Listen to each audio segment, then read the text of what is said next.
Hey, this is Mo Lunsford at Union Grove Lumber Studios. And this is the Shed Geek. We want to welcome you to today's episode.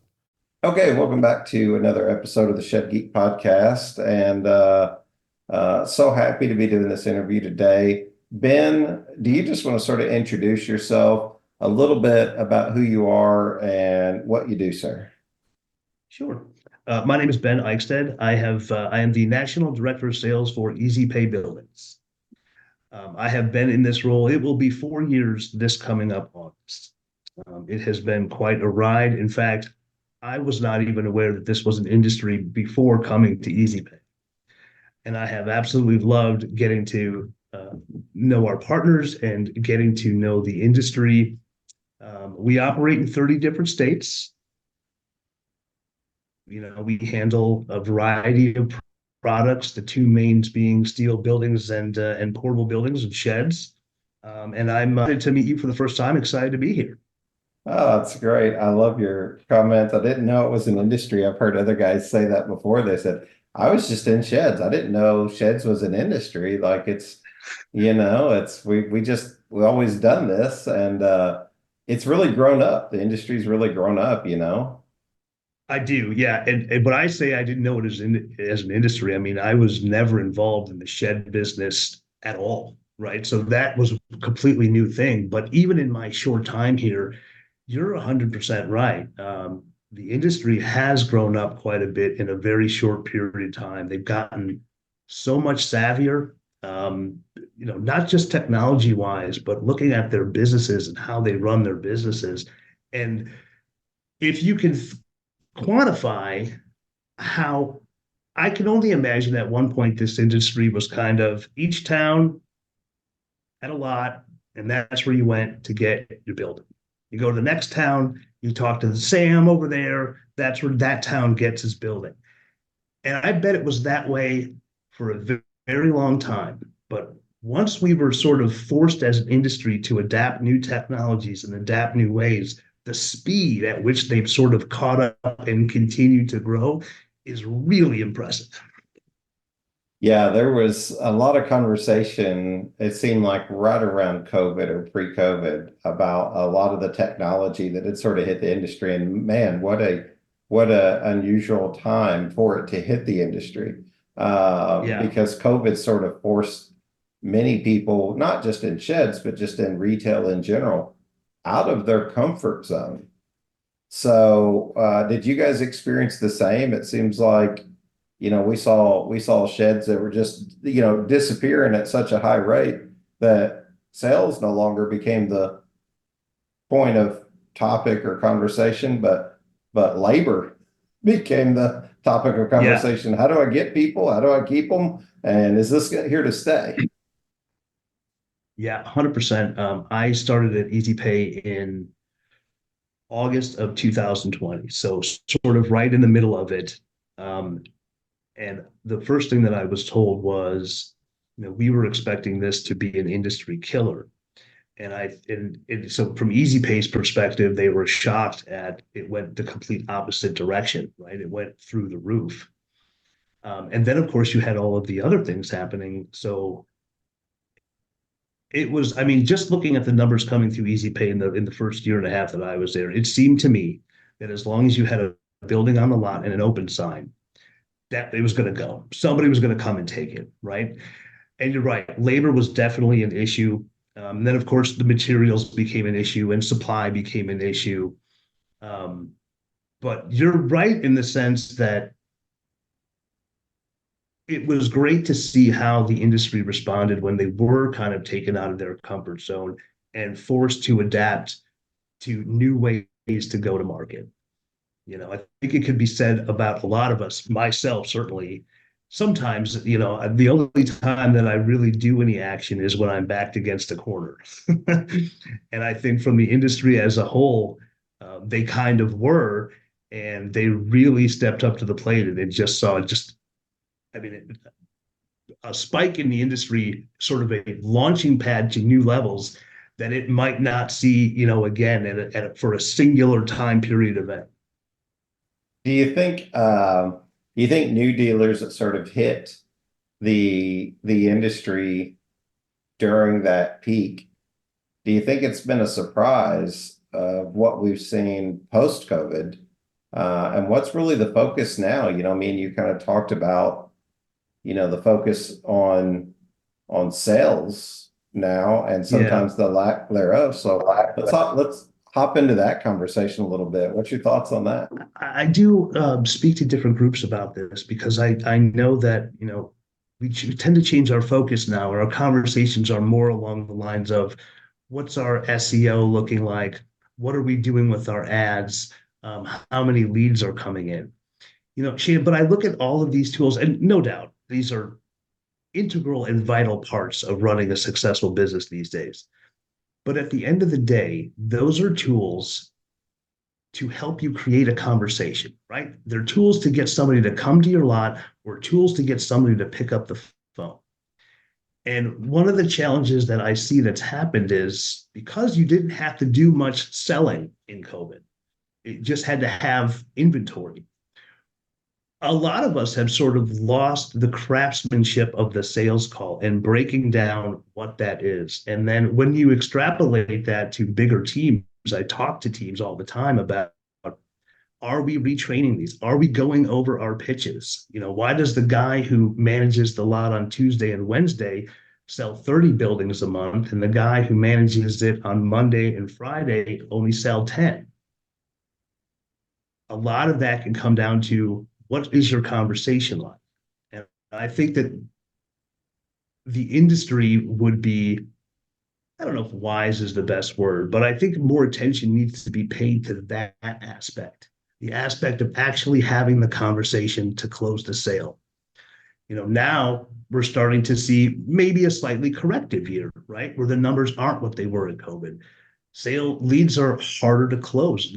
Good leads are harder to get. So those conversations now are at the peak of importance, right? Because now you've got to do your best to get everyone.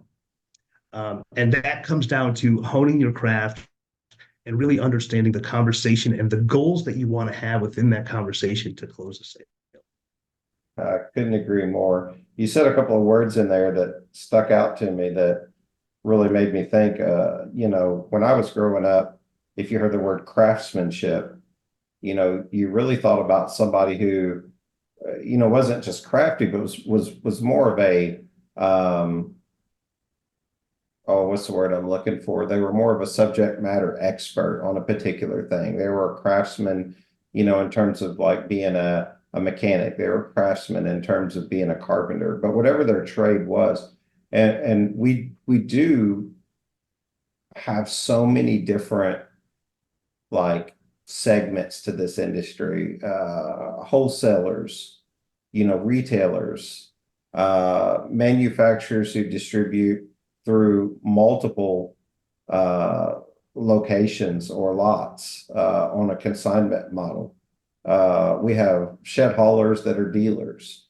We have it's just this wide range, and then I don't even know where it stops now, Ben, and like one other industry begins, because we do have like sheds, carports, post frame. I mean, we're gazebos, place sets, furniture. Yeah. I mean, you're right, and I don't think that it does, and I call it craftsmanship. Sort of, I guess I kind of look at it. I never made the connection from an analogy standpoint until you just sort of mentioned, carpenters and things. I look at sales and a salesperson and the craft of sales as what I like to call creating a path to purchase. So whether you are a wholesaler and you are, more on the business to business side, looking for dealers to take on on your buildings, or whether you are a customer facing lot and you're selling, buildings to customers, whether it's steel or sheds, those conversations that you're having, while they may be different in content, there are some basic building blocks, right? That we really should be paying attention to with them. And then of course, yes, there's no question, this is a people industry and relationships are important. And everybody's going to have their own sort of special style, their own special sauce.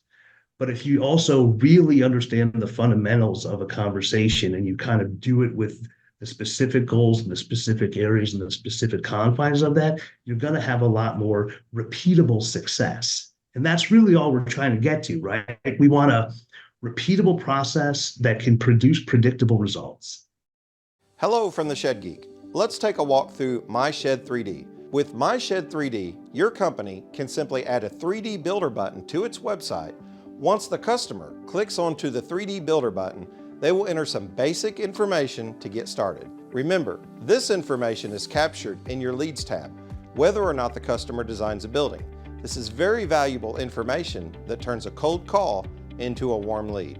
Next, they begin the design of their shed by selecting a primary use, a style, and a size that best fits their need. My Shed 3D has multiple styles that are available and consistent with traditional and barn styles within the shed industry.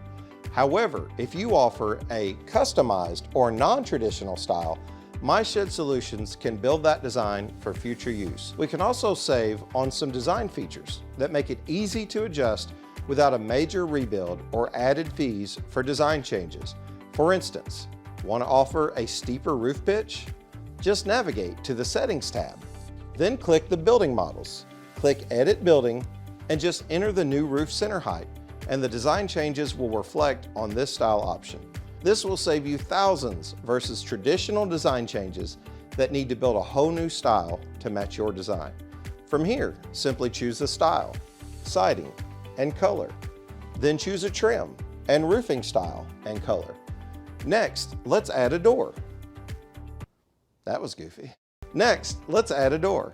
It is required to add a door to move forward with the design, as at least one ingress-egress option is necessary. Then add some design changes for personalization. Maybe some windows, or a porch, or some interior shelving. Next, just click Save Design and the customer will receive an automated text with all the features of the design to the email address entered at the beginning. From here, they can edit the design, view the details of the design, pay now to order the shed, or click Rent to Own to complete the necessary steps to purchase a shed they designed with My Shed 3D. The design enters the admin panel as a quote, and this is where the manufacturer can update the progress of the design once a deposit is taken. My Shed, from design to delivery, we have you covered. I love it. Repeatable process, predictable results. I'm writing that down just because I like that. I want to maybe even come back to that. When you talk about craftsmanship in terms of like the sales trade, what sort of comes to mind for you, Ben, for like shed selling specifically?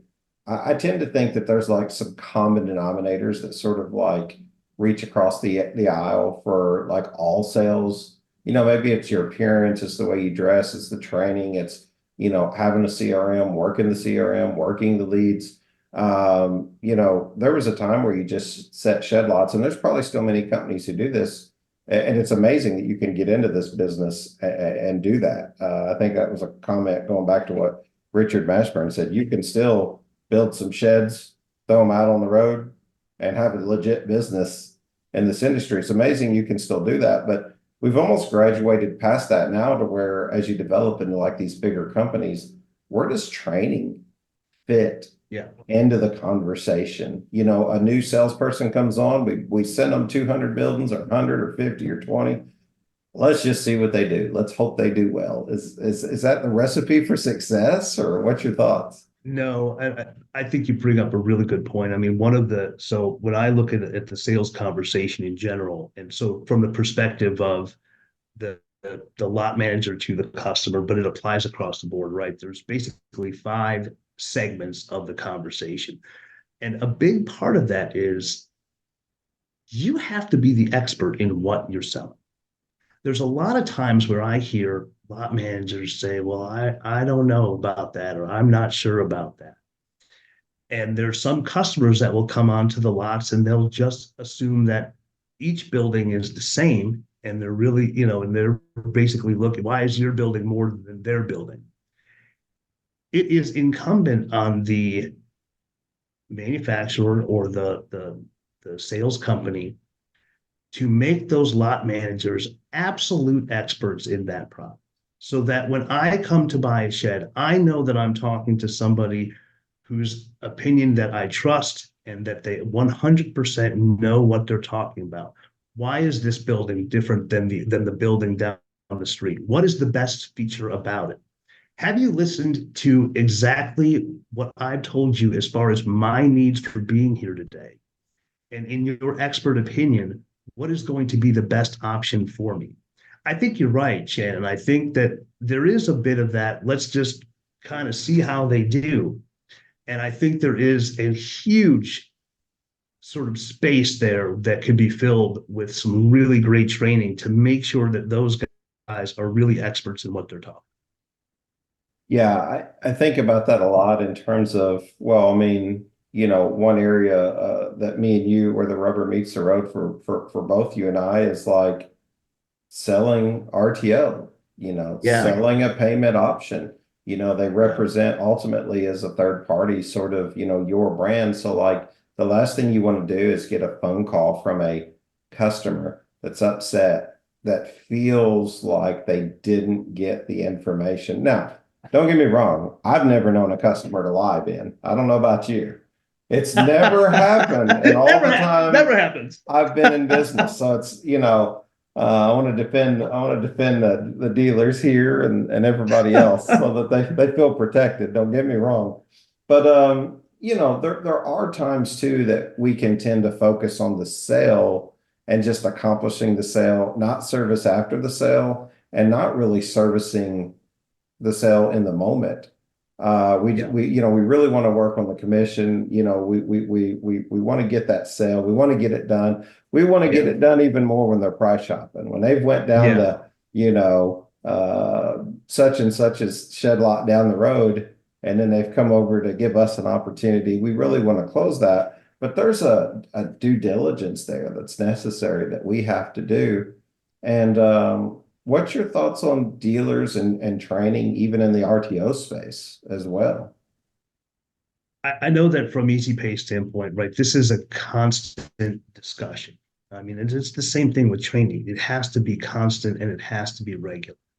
How do we reinforce the messaging? Because you're right in the sense that, we're a third-party vendor here, but our products need to be accurately discussed with the customer so that they go into it with clear eyes.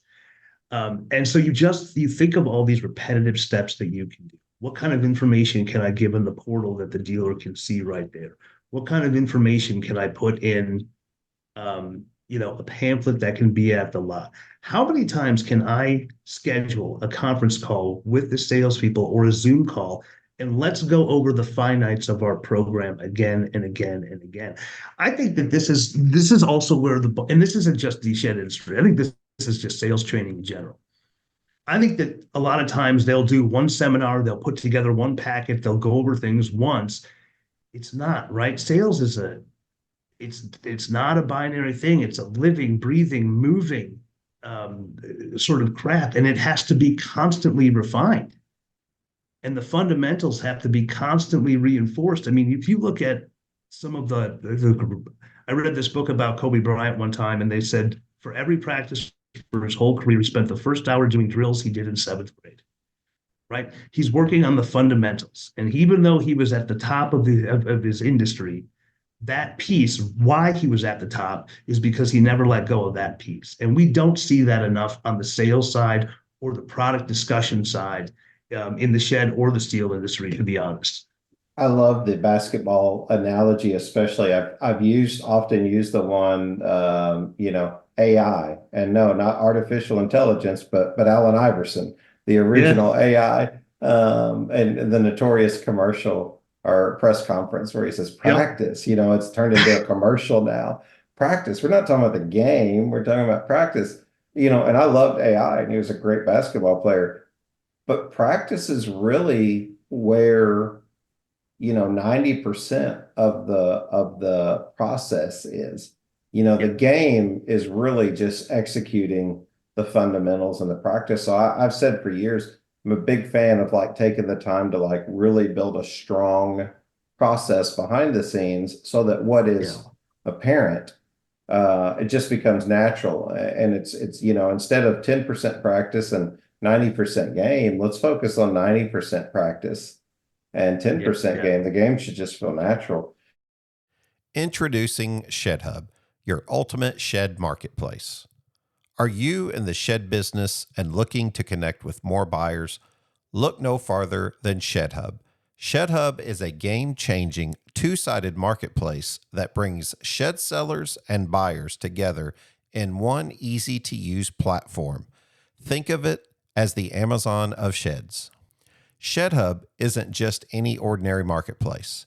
It's a powerhouse that ranks on the first page of Google's search results in 91% of U.S. cities. With over 1.2 million impressions on our website last month alone, ShedHub is where you want to be to showcase your sheds to a wider audience. And here's the best part. For a limited time, you can join our exclusive Next 500 plan for just $39 per month. Simply head over to geek.shedhub.com to sign up and start attracting more shoppers to your shed listings. As the Shed Geek, I am here to endorse ShedHub and invite you to join me on this journey to boost your shed business. Whether you're struggling with website visibility or simply want more eyes on your product, ShedHub has got you covered. Don't miss out on this opportunity to supercharge your shed sales. Visit geek.shedhub.com today and make your mark in the shed industry with ShedHub. You said something about like them becoming a customer, and it sort of jogged my mind into one particular place, Ben, that I'm curious your thoughts. You know, their customer that uses our RTO, right? Like they come in, they use EasyPay's RTO or whoever's RTO company out there. Sure. They ultimately have that lead in attracting that customer and them being a customer of theirs. But where we're unique is they become our customer too, and even become our customer longer. So we actually end up having the relationship with them they don't see, including the fact that, don't get me wrong, Ben, every customer always pays their bills on time. Oh, yeah, without question, 100%. We never had that problem. But in the small event that there's someone or someone's who don't pay on time, you know, that relationship becomes very crucial to the RTO company because it's ultimately their customer as well. What are some of your thoughts on those issues that you see? What can we do better? I think that's actually can dovetail into a big conversation. It has to do with just sort of your overall individual company goals, right? And I think that whether they're based on volume, whether they're based on gross profit per unit, whatever your overall company goals are going to shape the practices that you use. Ultimately, though, for both, no matter what, you want customers to continue to make payments. So I think two things. We do our very best to be as transparent as possible with customers going into it.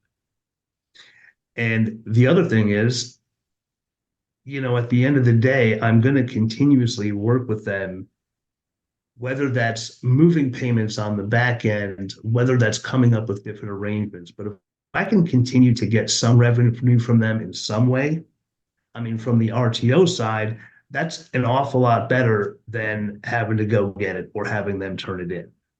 You know, I'll take $100 a week and we'll tack on some on the back end of the contract rather than you just stop responding and stop calling. You know, that's the other hurdle too, is what do you do when customers just stop engaging with you from the RTO side? That's a tough one.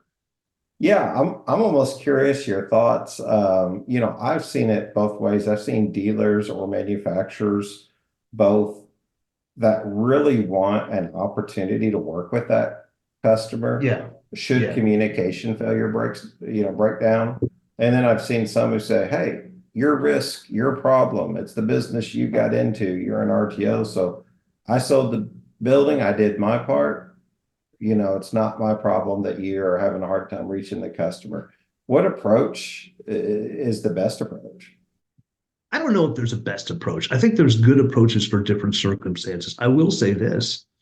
I will oftentimes reach out to the dealer, right? Because this is the person who built the initial rapport, built the initial relationship.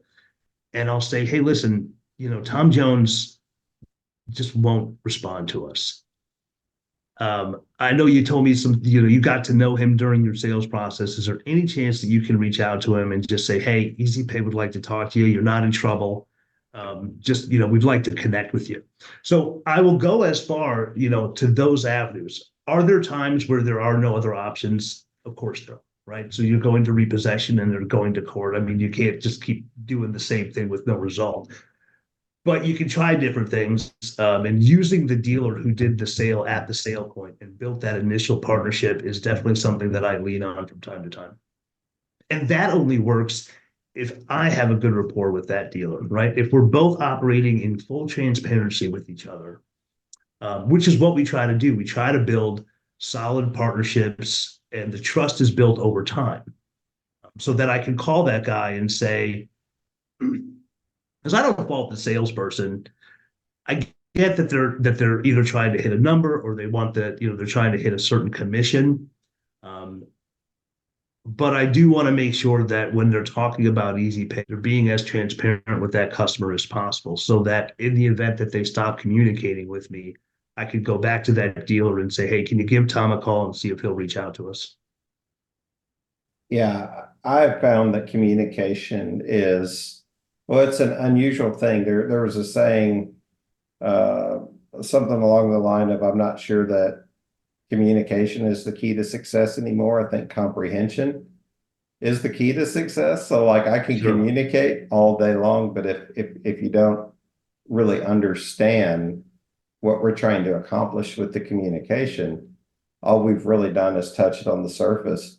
I'm sort of curious. It sounds like you have an awesome partnership with dealers and manufacturers that you partner with. What are sort of your thoughts on, and if I get too deep in the woods here, let me know. But I'm curious your thoughts on like the competitive nature of like the RTO world, just over the past 5 years. How do we keep it positive? And what's your relationship like with other RTO companies? What do you like to see? What do you hope to see? What's just your thoughts on it? I mean, I think there was a time, and again, I've been here since August of 2020. And I think that there was a time where there was real secrecy behind the different companies and their various programs, right? Well, we've now gotten to the place in the industry where companies often use more than one company. So there is somewhat transparency into each other's programs. I do think that there are some areas where I would not want to do anything to impede on anybody's what they believe is their competitive edge and what they're trying to accomplish. I do think when it comes to sheds and rent to own, there are absolutely some common grounds that we could work together to come up. We all know that there are dealers in specific areas that are just bad news. They don't do things correctly. There are just situations where, I mean, I've run into dealers that I know my competitors have turned away from. So that's going to give me cause. I've had dealers where I've actually called another competitor and say, listen, this is our experience. And wouldn't it be great if there just was kind of a blacklist that we could all reference before going into an agreement with anybody and say, okay, this, and this. I'm not saying we need to come together and open up our business plans for everybody in all aspects, but I think in that particular one, there is some common ground that we could come together on. Digital Shed Builder is an online shed configurator that strives to provide incredible visual quality, fantastic customer service, and an amazingly low price point, making it a perfect fit for any shed dealer looking to increase their online sales. Digital Shed Builder is simple to use, taking less than 5 minutes to integrate on your site. The Get a Quote feature streamlines your sales process. showing you exactly what your potential customers need. They offer a highly customizable experience that accurately represents your brand and unique shed offerings, working with you directly to set up everything you need in a configurator. With no extra startup cost, no lengthy contracts or commitments, and no hidden fees, Digital Shed Builder has been created with quality, simplicity, and affordability in mind.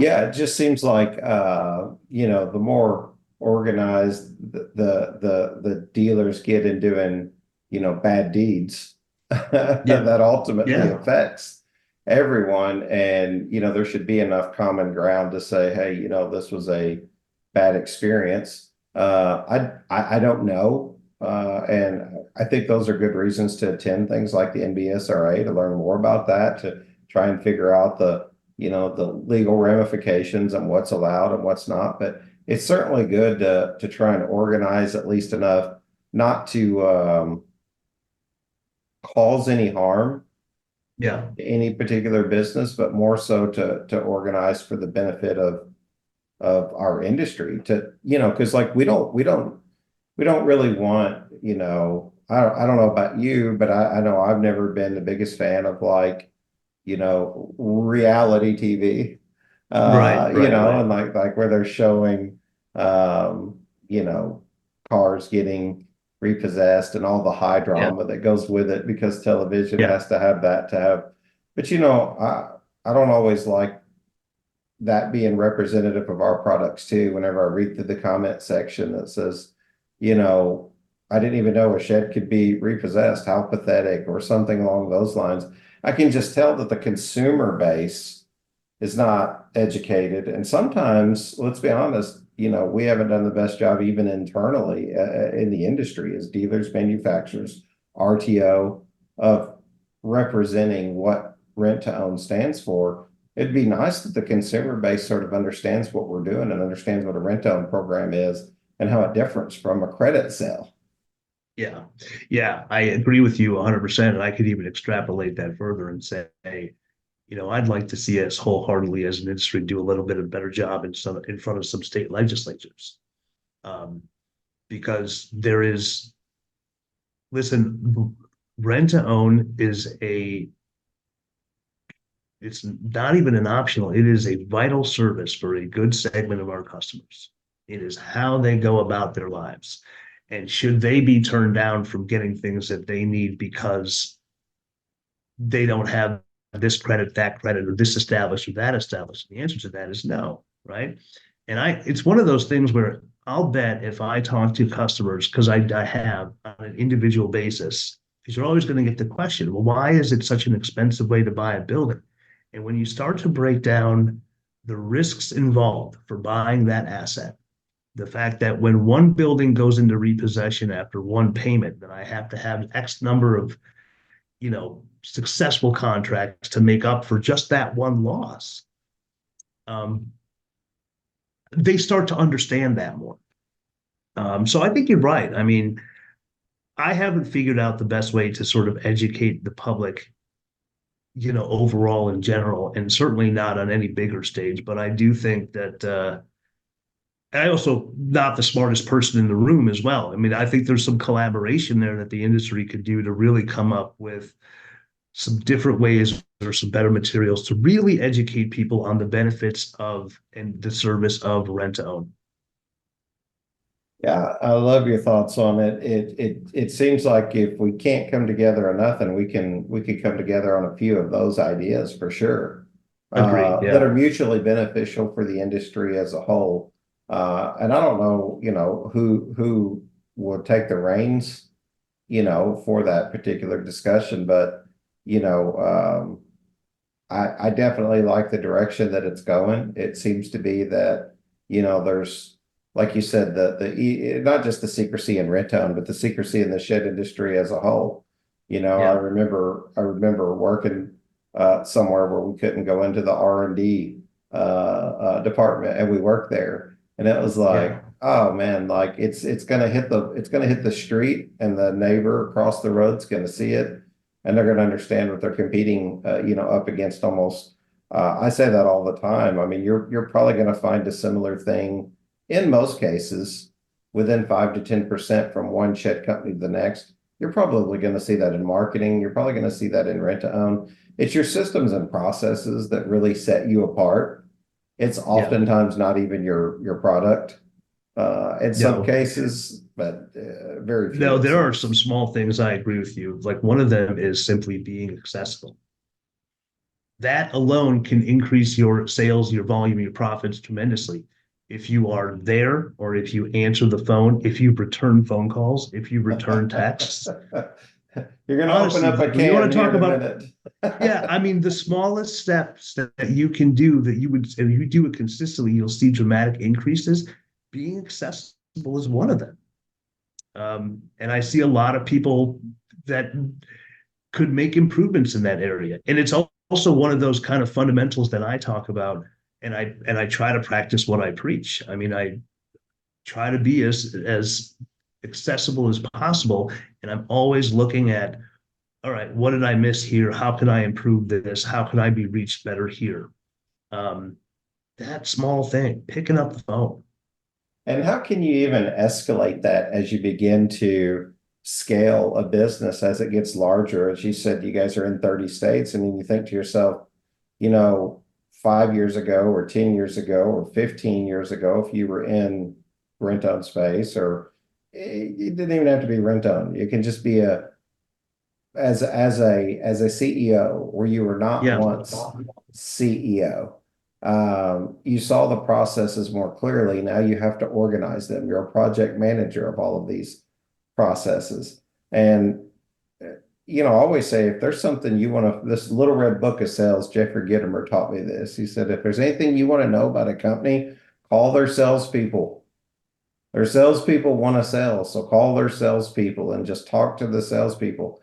And it really is that simple. Well, people start to feel the need to protect that, right? I mean, like, obviously we don't spend all day calling salespeople and eavesdropping on companies.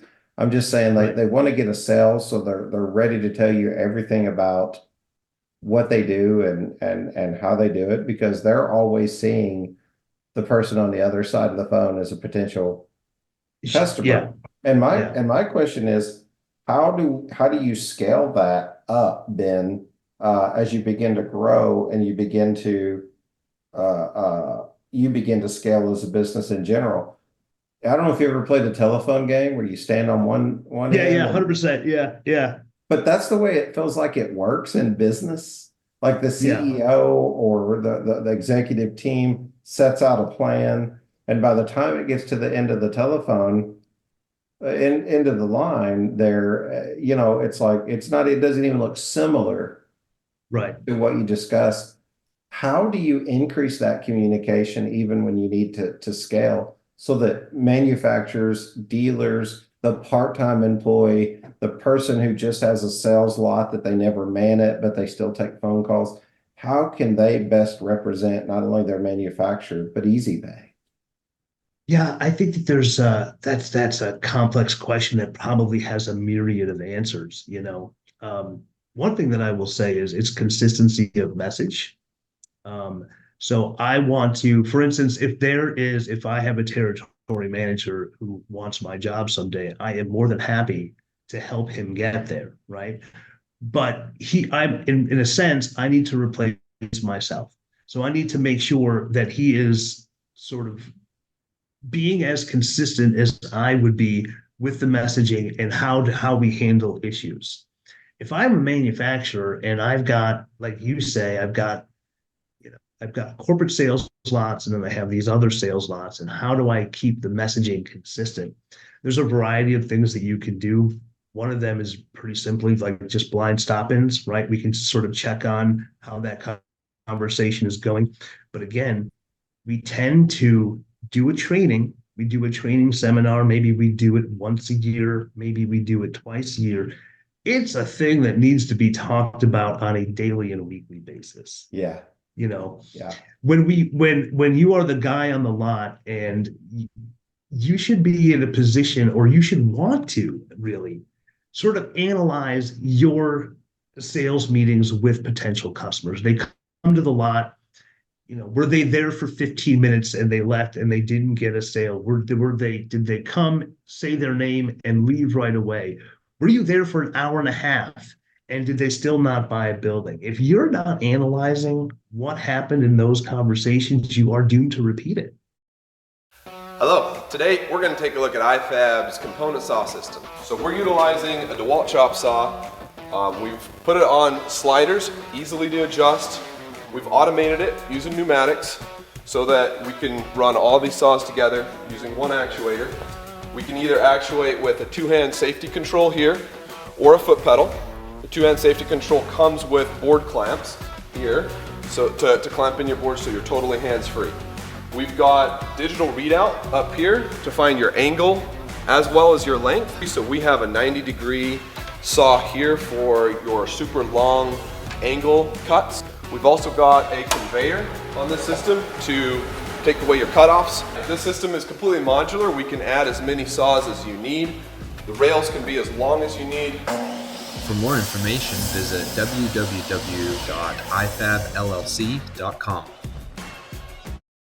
Yeah, I love it. I always love, one of my favorite podcasts is called The Communication Guys. And I always love the idea and thought of communication because I've said for years, and I'll continue to say, I think good communication, comprehensive communication, I think it can solve so many problems. If the matters of the heart are right, then communication is really the key. It's the icing on the cake. If we can just get the matters of the heart right, good, effective communication can solve hunger. It could, I believe that it could stop wars. I believe that if we can learn to communicate at a maximum efficiency, I understand that that's probably a bit naive, and I'm okay with saying that, but I tell this all the time. I'm going to ad lib here.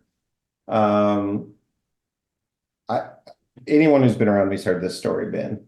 So, if we were in a plane and the plane was going down, everyone's going to be freaking out. And I'm probably the guy that's going to go, I did not see this coming. This was not the way I thought I would go. People say, oh, that's not true. You'll be up in arms. I said, it's funny. The things that are outside of my control, I can't control that plane. I can't make it stop. I can't make it fly. I can't make it do anything. It's the things that are outside of my control, I'm able to let go of very easily. It's the day-to-day menial task that stress me out. Sure. Yeah. Like, why can't I communicate effectively right now with this guy? I'm really trying to figure it out. It's not working. Or why can't those two people get on the same page? They could just do so many great things together if they could. Those are the things that worry me, Ben. So I try to, and I look at that scenario, and I look at like how I communicate with my own team and sort of my own dealers. And the one thing that I do my best at is to really stop and listen and allow people to ask as many questions as they need to. I've sort of learned over the years that we all process information differently, right? We've all run across this where we're using different words, but we're talking about the same thing. So how do I get that code to connect? And the only way that I found, and certainly, again, there are much smarter people who know other ways, I'm going to let the person ask as many questions as they can possibly think of. And if they have to ask them over and over again, and I will give them whatever answers I can. And at some point, at least I'm finding that they are able to take those answers in the way that they process information and make it into something that makes sense to them. So I think a big part of communication is actually in the listening. I have worked for people and with people who I don't know if they really like to hear themselves talk, but they just keep trying to get their point across, or talking, and they're not really accomplishing it. So at least for me personally, what methodology works for me is I do try to give pause to everybody, no matter what the subject is, to ask as many questions as they can think of. I love your spirit on that. I've often said, as a podcaster, you'd think I spend a lot of time talking, but I've spent much of my life listening, because it's the interesting part is hearing their answer and their thoughts on it. It's the only thing that, I can only reverberate what I've been taught, and I have to listen to teach. So that's why I love these interviews, is because I feel like you can learn from everyone, no matter who they are or what they're doing. If you can communicate effectively, and we've heard all of the sayings, right? Like 2 ears, 1 mouth, better to be thought a fool and stay silent than open your mouth, remove all doubt.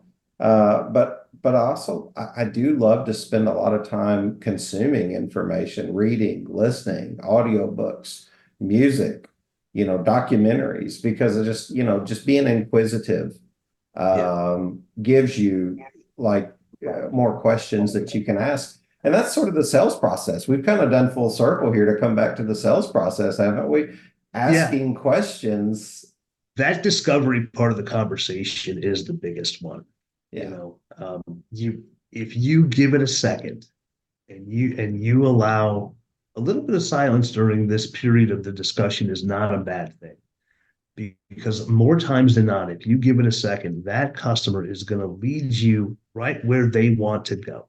They're going to let you know exactly what they want, and they're going to look for you to give them that solution.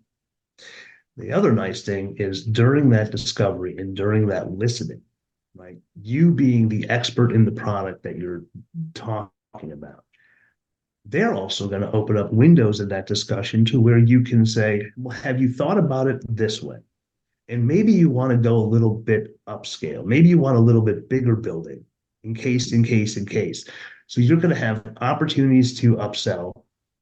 But at the end of the day, too, you won't be sort of guessing at what that customer wants. They will lead you right to where they want to go. So that discovery part of the conversation is crucial. I've said it many times. I'll say many more. I've never had a customer come back and say, you sold me too big of a building. It was always, you sold me too small of a building. And then they often dig in a little deeper and say, you should have pressed harder. You should have asked more questions, because like I would have bought a bigger building because that's what I needed. So it's really just understanding the needs of the customer, and that transfer of enthusiasm, it does the rest, but asking the right questions and just like being genuinely interested in like, what are you using this for? How can I best service you? And if you can find a way to be genuine and not just put on the mask, there's something special in communication that happens then, because it's almost unspoken. I can't really put my finger on what happens whenever that authenticity is. I can tell you, like, I mean that's a really great way to put it, because I can tell you that for the big purchases that I've made in my life, whether it's cars or buildings or something like that, ultimately at the end of the day, I'm not just buying the thing, I'm buying the person selling it to me. Yes. I mean, 100%. And so when you go back to the beginning of, when we talk about training and consistency of message, that person needs to see the lot manager, the salesperson, whoever, as the absolute expert in the field and the products that they were talking about. Because at the end of the day, I'm going to buy you as much as I'm going to buy the bill. Yeah, absolutely. I believe that thoroughly, and it doesn't matter what industry you're in. If you're in sales, you know that you're in the people business. You just happen to be selling sheds. If we were in motorcycles, it'd be the same story, or computer sales, it'd be the same story, or tractors. You might find names like Apple and Harley Davidson and John Deere all of a sudden. So they learned the people process, and they just curtailed it to their particular product. It's so easy as a young salesperson to really be passionate about your product and want to become a product specialist. And sometimes we forget, even me and you having these conversations here, we're on a podcast talking about the shed industry, but the consumer, they don't put that much time into it. They typically want to invest in the salesperson, and they want to know that you know your stuff, but they really just want you to be relatable, and listen and hear them and service them. Are you a dealer who sells multiple products at your shed lot? Are you tired of sifting through clunky or overcomplicated softwares to simply sell a product? If so, it's time to call Cal. Consumer Aligned Logistics is the affordable, simplified, and scalable solution for your shed, carport, or even RTO company. We are partnered with Idea Room and Shed Pro for configurators and have multiple RTO partners to choose from JMag to Heartland to Shed Geek Rentals and Scott's RTO. And if your partner isn't listed here, just ask. We are happy to add more. Give us a call at 425-359-3279 or visit calcanhelp.com. That's CALCANHELP.com. Ben, tell me, and we've tried to work hard to make this a non-commercial for EasyPay, but tell me a little bit more about EasyPay, especially for those who want to get in touch with you. What are you guys doing? You doing, metal buildings? You doing wood buildings? Yeah, we do them both. We do wood buildings, we do steel buildings. Like I said, we operate in 30 different states. We have at least on the books, about 2,200 different dealer partners that we're very excited about. All of them using us to various quantities or not. EasyPay's been around for, I think this is its 20th year. Wow. And what I found interesting about it when I got here is for as long as they've been around and as big of a sort of a market cap as they have, they're really good at staying invisible. They don't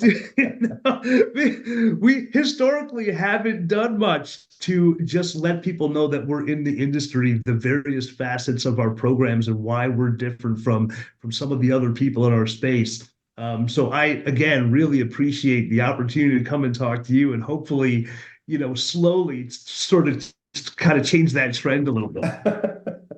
Well, we love it. We love building relationships. We love seeing the industry move forward as a whole. We're unique ourselves in that we're in the industry, and then we have a podcast to cover it, but we always welcome anyone on the show.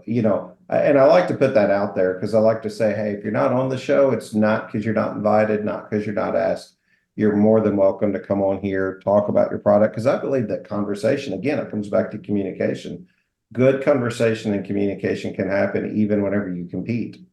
Or, like matter of fact, it's some of the best conversation because, it helps us all strive to be better individually as a company and as a whole, as the industry. So I love to have even hard questions, hard conversation. Matter of fact, my faith has been built on some of the most challenging times. I feel like it's why the Lord says, that we should embrace difficulty and challenges because it's where a lot of character is built. Yeah, agreed. And I would also say, just in any business, not just our industry, but in any industry, a lot of times your best partnerships are formulated when there is a problem. And how do you respond and how do you react? Yes. It's pretty easy to be in a good mood when things are going great, right? Right. Just individually and as a company, how do you respond when things aren't? That's right. So it's along those same lines. I mean, and I think that those types of fires are where the best partnerships are forged. Man, failing your way to success is the best way. I used to think that failing was like, oh no, there's something, ultimately wrong with me or whatever. And it's like, I get a rumor back that somebody says, well, that guy failed in this area. And they're like, well, I heard this. And I'm like, yeah, absolutely. I did. That's terrible. Taught me some of the hardest lessons I ever learned. But what it taught me more than anything was not how to fail that way anymore. And then how to help others not fail that way. And that changes your whole perspective when all of a sudden it's like, yeah, you just sort of embrace it. And then you can learn from it. I've never been so smart. I can't learn a little bit more. What's and I think that we touched on this a little bit before we might have started, but I love this quote. And the quote is, if you are the smartest person in the room, you are in the wrong room. And that is 100% accurate. Yeah, absolutely. I always want to have a little circle, sphere of influence of people that I like to talk to and bounce things Yeah. off of and ideas. And I feel like it's great to have that in your pocket. Ben, tell me a little bit about yourself. We know about Easy Pay. We talked about the industry. We'll have to do this again because I want to get your thoughts on where it's going. So I'd love to have you come back again sometime too. But tell me a little bit about Ben. Who is Ben? My name is Ben Eichsteadt. So I have a German last name. I grew up in New York City. Um, and I have a stepfather with a German last name. So around a bunch of New York Italians, there's, me with the German last name. So you want to talk about growing up in some adversity and just kind of, getting your feet under you at a young age. Went to college in Ohio. Blessed to have a wonderful wife and two kids, 5 and 2.5, and my son. Um, but before we had my daughter, I was in a different career where I was on airplanes about 35 weeks a year. And when we had our daughter, my wife said, listen, I'm okay with you work traveling, but maybe not every single week. Can you find something else? And so opportunities happened, conversations occurred, and things led to coming to Easy Pay. And it's been a learning curve, as it is for anybody. It's a funny thing about this industry because to say it to even to my neighbors, this is the industry that I work in, and they kind of give you this kind of like glazed over look. I did not know just the number of moving parts. I would have had no concept of the number of moving parts that are in this industry without being in it. So for me, it's been great. It's been a terrific learning experience. I'm not an Ohio native, but my wife is. So I'm slowly trying to continue to embrace Ohio. Fortunately, we get to travel quite a bit as a family. And that's pretty much it. That's great, man. I love it. Definitely hoping to see you in September Yes, absolutely. at the expo. Hopefully we can meet up, but love to just chat with you anytime you're available. Love your spirit and your thoughts on these different things and your answers. Yeah, we would love to continue to have you on the show. We'd love to continue to have any other RTO company or marketing company or a podcaster. It really doesn't matter. I believe good communication happens whenever people come together in a spirit of cooperation and really seek what's best, not just for each other, but for the industries that they represent as well too. I just think it's a great opportunity. So happy now to be doing some columns both in Shed Business Journal and Garage Shed Carport Builder. We've tried to attend several trade shows. We want to attend all of the hauler bashes and breakfast or any sales related things. So anything that you invite us to that doesn't allow us to come in and creep into your business and take away any competitive advantage, we're more than happy to come. We want to be part of anything we can be as long as travel schedules allow.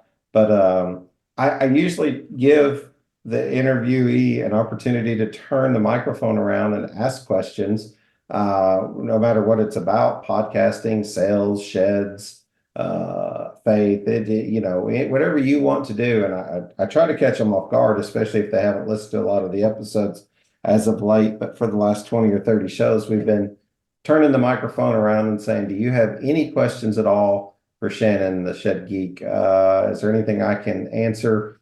I'll give it my best shot. If you don't have any, it's okay, but I figure we'll give it a try. Well, I am curious.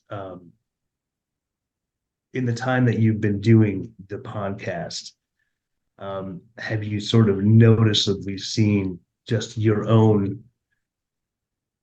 perceptions of the industry, your ideas on the industry kind of change and morph? Like, have you changed your stance on anything in particular or looked at something in a new light that maybe you hadn't before you started this great opportunity to talk to so many people?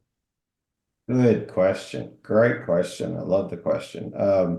Yeah, we're 3 years in now. I've been doing this for 3 years. I've been doing this on my own for, over two of those years. And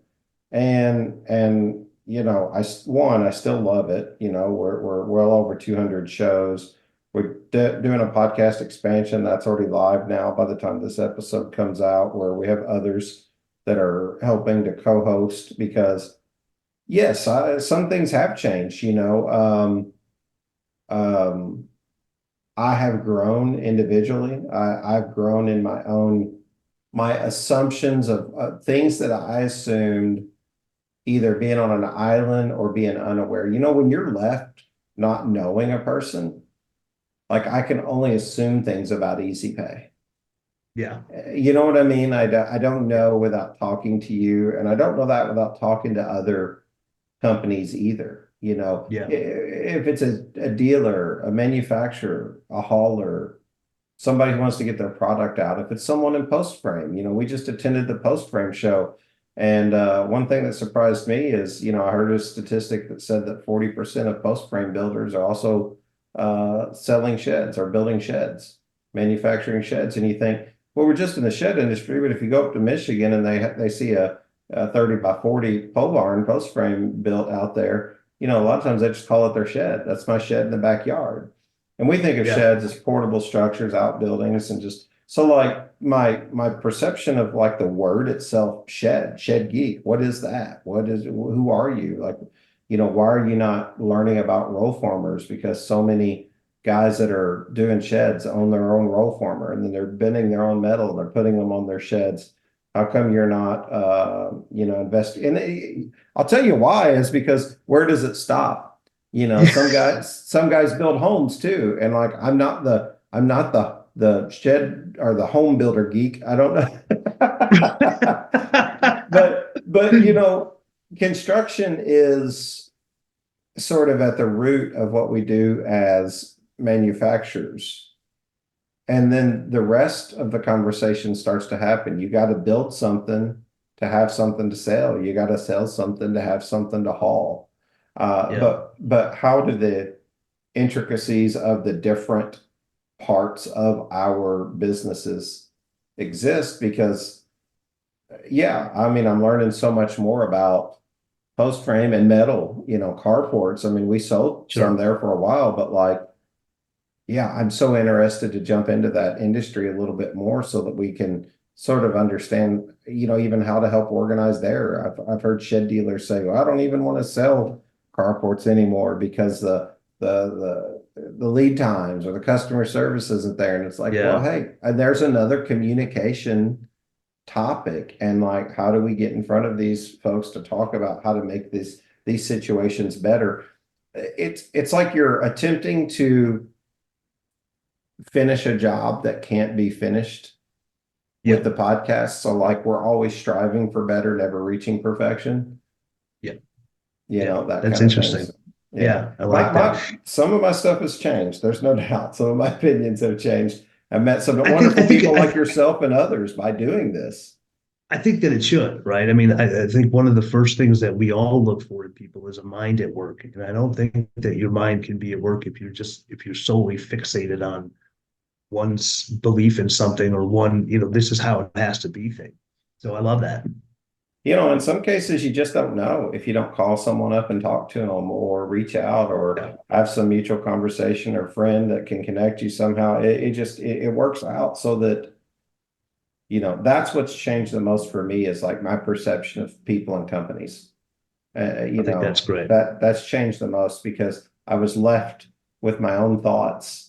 And your thoughts can be toxic if you don't really know and experience for yourself. So that's why I love doing this. I'm a genuine conversationalist at heart. I love these conversations, and I've got friends that I'll never even work with in this industry. We'll never make $1 off each other. And I feel like we're going to be lifelong friends. And that to me is, I don't know, that's probably the best thing that could have came out of this, I think. Yeah.